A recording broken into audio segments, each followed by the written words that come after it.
तुमचं पुन्हा एकदा मनापासून स्वागत आहे। माझ्या गोडताईंचं, गोडदादांचं, माझं पूर्ण YouTube फॅमिलीचं मनापासून स्वागत आहे। सर्व कसे आहेत? आय होप सर्व मस्त आणि मजेत असायलाच पाहिजे। आज आपण खूप झणझणीत कोल्हापुरी फेमस मिसळ पाव बनवणार आहोत, कारण की आता सर्वच लोक गोड खाऊन कंटाळले असणार, म्हणून मी आज तुमच्यासाठी खूप झणझणीत मिसळ पावची रेसिपी शेअर करणार आहे। चला मग व्हिडिओ न स्किप करता कंटिन्यू करा। तुम्हाला माझी एक रिक्वेस्ट आहे, जर तुम्ही माझ्या चॅनलवर नवीन असाल तर प्लीज चॅनलला सबस्क्राईब करा, जेणेकरून माझ्या रेसिपीचं तुम्हाला नोटिफिकेशन मिळत राहील। चला मग आपण व्हिडिओला सुरुवात करूया। सर्वात आधी आपण मटकीला स्वच्छ धुवून घेऊया। मटकी स्वच्छ धुवून घेतलेली आहे, डब्यामध्ये टाकून घेतलेली, 1 ग्लास पाणी ॲड केलं आहे, हळद आणि नमक डब्याला कुकरमध्ये ठेवून वरून बटाटे ठेवून ग्लासभर पाणी टाकून आपण कुकरचं झाकण लावून गॅसवर चढवून देऊया बॉईल करण्यासाठी। आता आपण खडे मसाले बघूया। इथं मी धने, जिरे, तीळ, खसखस, दालचिनी, वेलची, तमालपत्र, खसखस, लवंग, मिरी, बरेच असे खडे मसाले घेतलेले आहेत, व्हिडिओमध्ये बघू शकतात। त्यांना आपण आता 2 ते 3 मिनिट मंद फ्लेमला खमंग भाजून घ्यायचे। इथे मी मटकीचा डब्बा काढून घेते आणि बटाटे परत कुकरला लावते। मटकी आपल्याला नॉर्मलच बॉईल करायची, पूर्ण शिजवायची नाही आहे। आपले मसाले भाजून झालेले आहेत। आपण आता इथं वाटण तयार करून घेऊया। इथं मी एक कांद्याला भाजून घेतलं आहे, तुम्ही गॅसवरती पण भाजू शकतात, पापड भाजतो त्या चाळणीवरती। इथे खोबरेला पण आपल्याला व्यवस्थित कलर चेंज होतो तोपर्यंत भाजून घ्यायचे। इथे आपले खडे मसाले पण गार झालेले आहेत, बघू शकतात व्हिडिओमध्ये। त्यांना मिक्सरला फिरवून मिसळचा मसाला बनवून घेतलेला आहे, बघू शकतात तुम्ही। याचा स्मेल खूप छान येतो होममेड असल्यामुळे, आणि खडे मसाले पण खूप स्ट्रॉंग होते, म्हणून जसं आपण बाहेरून आणतो त्या पद्धतीने नाही, त्यापेक्षा खूपच छान होतो। इथे मी वाटण पण तयार करून घेतलेलं आहे, आणि आपला मटकीचा डब्बा पण थोडा गार झालेला आहे, त्याला पण आपण आता ओपन करून बघूया। इथं मटकी शिजलेली नाही आहे, पण नॉर्मल बॉईल झालेली आपल्याला पाहिजे तशी झालेली आहे। आपल्याला पूर्ण शिजवून घ्यायची नाही आहे, पूर्ण शिजवली तर मिसळला एवढं छान टेस्ट नाही येत। इथे तेल चांगल्या पद्धतीने गरम झालेलं आहे, जे आपण मिक्सरला फिरवलेलं वाटण आहे ते ॲड करून घेऊया। आपण मसाला बनवताना जिरे वगैरेचा वापर केलेला आहे, म्हणून आपल्याला याच्यात जिऱ्याचा वापर नाही करायचा आहे।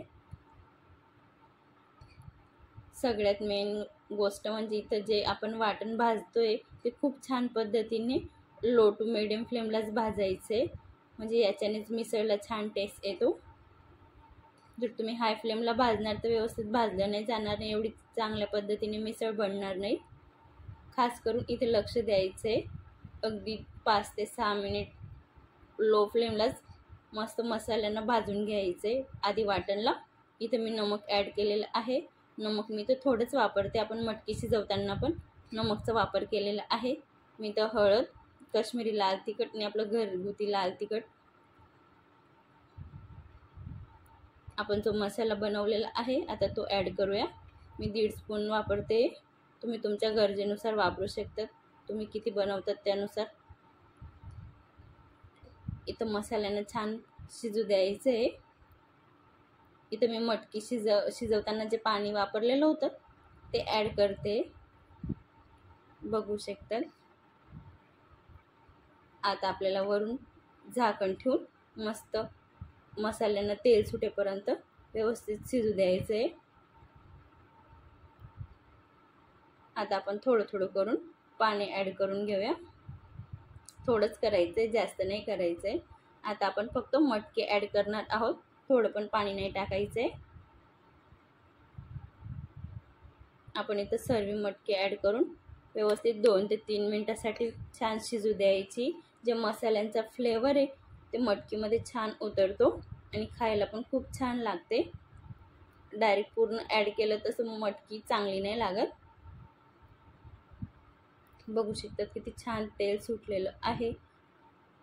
आता आपल्याला हवं तेवढं तुम्ही पाणी ॲड करू शकतात, मी माझ्या गरजेनुसार जेवढं मी शिजवताना आणि वाटण केलं होतं त्या भांड्यात मी थोडं म्हणजे कप समथिंग पाणी ॲड केलेलं होतं, तेवढंच पाणी वापरलेलं आहे मी मिसळ पूर्ण बनवायला। बघू शकतात किती छान पद्धतीने तरी आलेली आहे आपली मिसळला.